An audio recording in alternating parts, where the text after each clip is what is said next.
મિત્રો, આજે આપણે વાત કરવાના છીએ ઈ-નિર્માણ કાર્ડ એટલે કે જે તમે લાલ ચોપડી વિશે વાત કરો છો એ જ મિત્રો ઈ-નિર્માણ કાર્ડ છે. તો એમાં 6,44,500 રૂપિયા સુધીની સરકારી સહાય તમને મળવાપાત્ર છે. મિત્રો, આમાં કયા કયા લાભ મળશે એના વિશે ડિટેલમાં આપણે વિડીયો બનાવેલો છે. ડિસ્ક્રિપ્શનમાં તમને એની લિંક મળી જશે, એ જોઈ અને તમે જાતે જ અહીં એપ્લાય કરી શકો છો. તો મિત્રો, આજે આપણે વાત કરશું કે તમે ઓનલાઈન અરજી કેવી રીતે કરી શકો છો અને તમારે અરજી કરવા માટે કયા કયા ડોક્યુમેન્ટની જરૂર પડશે. તો મિત્રો, વિડીયોને પૂરો જોવા વિનંતી. જો તમને વિડીયો ગમે તો લાઈક કરજો, તમારા મિત્રો સુધી શેર કરજો અને ચેનલને સબસ્ક્રાઇબ કરી લેજો, જેથી આવી કોઈ પણ માહિતી આપ સુધી પહોંચતી રહે. તો ચાલો શરૂ કરીએ. મિત્રો, સૌપ્રથમ તો તમારે કોઈ એક બ્રાઉઝર ઓપન કરી એમાં ઈ-નિર્માણ કાર્ડ સર્ચ કરાવવાનું છે. એટલે અહીં તમને પહેલે જ વેબસાઇટ જોવા મળશે ઈ-નિર્માણ docgujarat.gov.in. તો મિત્રો, આના ઉપર તમારે ક્લિક કરી દેવાનું રહેશે. જેવું તમે ક્લિક કરશો એટલે આ પ્રકારે તમને વેબસાઇટ છે જોવા મળશે. હવે મિત્રો, જો તમે આ વેબસાઇટ ઉપર પહેલી જ વખત મુલાકાત લેતા હશો તો અહીંયા પ્લીઝ રજિસ્ટર હિયર આવું એક ઓપ્શન છે તમને જોવા મળશે. તો આના ઉપર તમારે ક્લિક કરી દેવાનું રહેશે. એટલે આ પ્રકારે એક રજિસ્ટ્રેશન ડિટેલ ફોર્મ ઓપન થઈ જશે. અહીં મિત્રો, તમારે તમારું ફૂલ નામ છે એ આધાર કાર્ડમાં જે પ્રમાણે હોય એ પ્રમાણે લખવાનું છે. અહીંયા તમારા આધાર કાર્ડનો નંબર આપવાનો છે. ત્યાર પછી મેલ કે ફિમેલ જે પણ હોય એ તમે સિલેક્ટ કરી શકો છો. અહીંયા તમારે તમારી જન્મ તારીખ સિલેક્ટ કરવાની છે. ત્યાર પછી તમારો મોબાઈલ નંબર આ ખાનામાં લખવાનો છે. ઈમેલ આઈડી જો તમારી પાસે હોય તો તમે આપી શકો છો. અહીંયા તમારે પાસવર્ડ ફરજિયાત રાખવાનો છે, જે પણ પાસવર્ડ તમે રાખવા માંગતા હોય, અને એ જ પાસવર્ડ ફરી તમારે અહીંયા કન્ફર્મ કરી લેવાનો રહેશે. ત્યાર પછી મિત્રો, આ જે વેબસાઇટ છે એ માત્ર ને માત્ર કન્સ્ટ્રક્શન વર્કર માટે, એટલે કે આ જે યોજના છે એ તમે માત્ર કન્સ્ટ્રક્શન વર્કર હોય તો તમને આનો લાભ છે એ મળી શકે છે. તો અહીંયા આપણે કન્સ્ટ્રક્શન વર્કર તમારે સિલેક્ટ કરી લેવાનું રહેશે. અને અહીંયા જે કેપ્ચા તમને જોવા મળે છે એ કેપ્ચા તમારે આ ખાનામાં લખી દેવાના છે. ત્યાર પછી રજિસ્ટરના ઓપ્શન ઉપર ક્લિક કરશો એટલે તમારા મોબાઈલ નંબર ઉપર એક SMS આવશે, જેને તમારે વેરીફાઈ કરવાનું રહેશે. અને મિત્રો, તમને એક રજિસ્ટ્રેશન નંબર છે એ તમારા SMSની અંદર મળી જશે. તો મિત્રો, રજિસ્ટ્રેશન નંબર મળી જાય ત્યાર પછી ફરી પાછું તમારે હોમ પેજ ઉપર આવી જવાનું રહેશે. અહીંયા તમને જે રજિસ્ટ્રેશન નંબર મળેલો છે, યુઝર ID નંબર, એ લખવાનો રહેશે. તમે જે પાસવર્ડ રાખેલો છે એ નાખવાનો છે. અહીંયા જે કેપ્ચા તમને જોવા મળે છે એ લખવાના રહેશે અને ત્યાર પછી લોગિન થઈ જવાનું રહેશે. મિત્રો, જેવું તમે લોગિન કરશો એટલે અહીંયા તમને બે યોજનાઓ જોવા મળશે. પહેલું છે બાંધકામ શ્રમયોગી તરીકેનું નોંધણી ફોર્મ અને બીજું છે electric two wheeler subsidy application.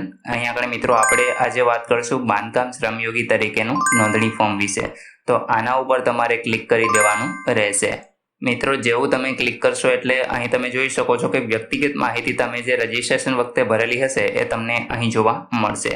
જો એમાં કોઈ પણ પ્રકારે તમારે ફેરફાર કરવો હોય તો મિત્રો, અહીંયા આપણે વ્યૂ પ્રોફાઇલના ઓપ્શન ઉપર તમે જશો એટલે તમારું જે પ્રોફાઇલ પેજ છે એ ઓપન થઈ જશે અને એમાં તમે ચેન્જીસ કરી શકશો. જો મિત્રો કોઈ ચેન્જ ન હોય તો તમે અહીંયા આપણે ડિટેલ એક વખત વેરીફાઈ કરી લેજો.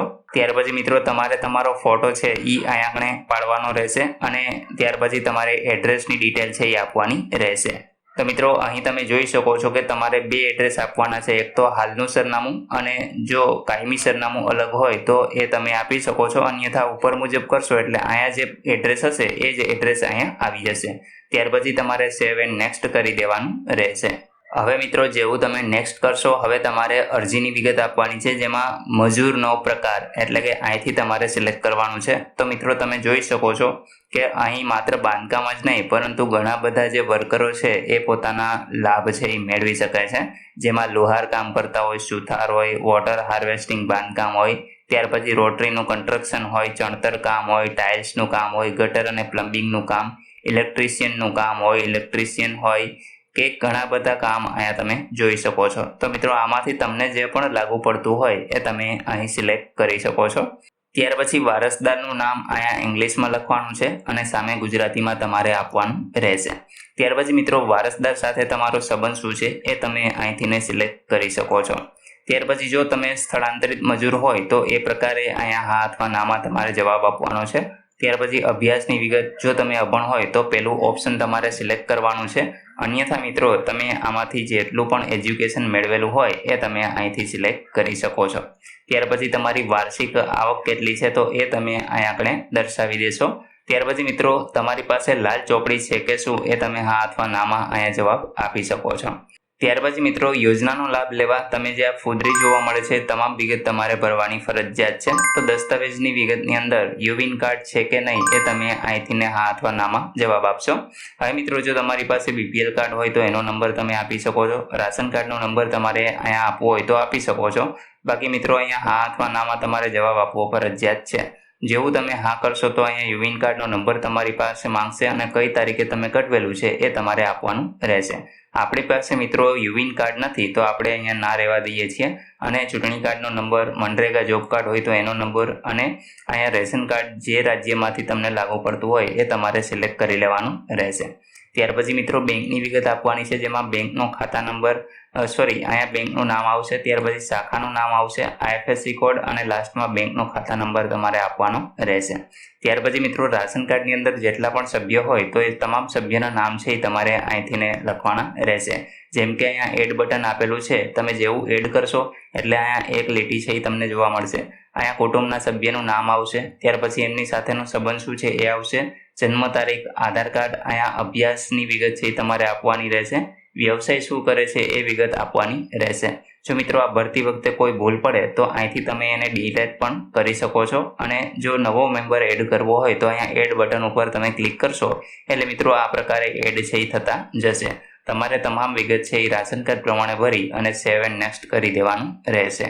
હવે મિત્રો તમે જોઈ શકો છો કે આપણે અરજીની વિગત ભરી દીધી છે. અનુભવની વિગત આપવાની છે, જેમાં અનુભવ છે એ બાંધકામ શ્રમિક તરીકે તમારી પાસે ઓછામાં ઓછો 90 દિવસ કામ કરવાનો અનુભવ છે એ જરૂર હોવો જોઈએ. તો અહીંથી મિત્રો તમારે સિલેક્ટ કરવાનું છે. જેમ કે તમારી પાસે 90 દિવસ અથવા તો એના જેટલો 90 દિવસથી વધુ છે, ત્યાર પછી 1 થી 2 વર્ષ, 2 થી 3 કે 5 વર્ષથી વધારે, તો એ પ્રકારે તમે અહીંયા સિલેક્ટ કરી શકો છો. ત્યાર પછી મિત્રો સ્વયં પ્રમાણિત નકલ જે તમારા ડોક્યુમેન્ટો છે એ તમામ વિગત છે એ અહીંયા આપણે લખેલી હશે. અને તમારે જે 90 દિવસથી વધુનો જે કડિયાકામ તરીકેનો અનુભવ હોય તો એ મિત્રો અહીં તમે અપલોડ છે કરવાનું રહેશે. અથવા તો મિત્રો જે પણ કામ તમે સિલેક્ટ કરેલું હોય એનો 90 દિવસ અથવા તો તેનાથી વધારેનો અનુભવ છે એ તમારી પાસે હોવો જરૂરી છે. ત્યાર પછી મિત્રો અહીંયા જે સ્થળે કામ કરેલો હોય તે સાઇટનું નામ છે એ તમારે લખવાનું છે. અહીંયા એનું સરનામું આવશે, સમયગાળો જેટલો પણ હોય એ તમે અહીંયા દર્શાવી શકો છો. કામનો પ્રકાર કયો છે એ તમે અહીંયા લખશો. ત્યાર પછી મિત્રો OTP વેરીફાઈ આવશે. જે પણ તમે રજીસ્ટ્રેશન કરતી વખતે જે નંબર આપેલો હશે એ નંબર ઉપર તમારે સેન્ડ OTPના ઓપ્શન ઉપર ક્લિક કરવાનું છે અને સેવ એન્ડ નેક્સ્ટ કરી દેવાનું રહેશે. ત્યાર પછી મિત્રો તમે જોઈ શકો છો કે જેવો OTP વેરીફાઈ થઈ જશે એટલે તમારે હવે દસ્તાવેજ અપલોડ કરવાનું છે. દસ્તાવેજની અંદર મિત્રો માત્ર તમારે તમારું આધાર કાર્ડ છે એ અપલોડ કરવાનું છે. અહીં 10 MB અથવા તો એનાથી ઓછી સાઇઝની તમારી ફાઇલ છે એ હોવી જોઈએ. ચૂઝ ફાઇલના ઓપ્શન ઉપર ક્લિક કરશો. તમે જે પણ જગ્યાએ સ્કેન કરી આધાર કાર્ડ રાખેલું હોય એ જગ્યાએથી મિત્રો તમારે ઓપન કરી અને એને છે એ અપલોડ કરવાનું રહેશે. આ પ્રકારે તમે જોઈ શકો છો કે મેં અહીંયા આગળ મિત્રો મારું આધાર કાર્ડ જે જગ્યાએ છે એ જગ્યાએથી ઓપન કરી લઉં છું. અને ત્યાર પછી મિત્રો તમારે એને સેવ એન્ડ નેક્સ્ટ આપી દેવાનું રહેશે. જેવું તમે સેવ એન્ડ નેક્સ્ટ આપો તમે અહીં જોઈ શકશો કે તમામ ડિટેલ છે એ તમારી આવી જશે. અહીં મિત્રો તમારે એગ્રીના ઓપ્શન ઉપર ક્લિક કરવાનું છે અને સેવ એન્ડ નેક્સ્ટ આપી દેવાનું રહેશે. એટલે મિત્રો તમારી અરજી છે એ સફળતાપૂર્વક સબમિટ થઈ જશે.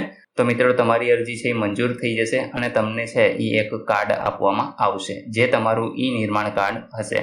તો મિત્રો આ રીતે તમે જાતે જ નિર્માણ કાર્ડ માટે ઓનલાઈન એપ્લાય કરી શકો છો. તો મિત્રો આશા રાખું છું કે આ યોજના વિશે તમને તમામ માહિતી મળી ગઈ છે. નિર્માણ કાર્ડ તમે જાતે જ ઓનલાઈન કાઢી શકો છો. જો મિત્રો આમાં કાંઈ પણ તમને પ્રશ્ન હોય તો તમે કોમેન્ટ દ્વારા પૂછી શકો છો. વિડીયોને લાઇક કરજો, તમારા મિત્રો સુધી શેર કરજો અને ચેનલને સબસ્ક્રાઇબ કરી લેજો જેથી આવી કોઈ પણ માહિતી આપ સુધી પહોંચતી રહે. વિડીયો જોવા બદલ આપનો ખૂબ ખૂબ આભાર. મળીએ એક નવા વિડીયો સાથે. ત્યાં સુધી જય હિન્દ.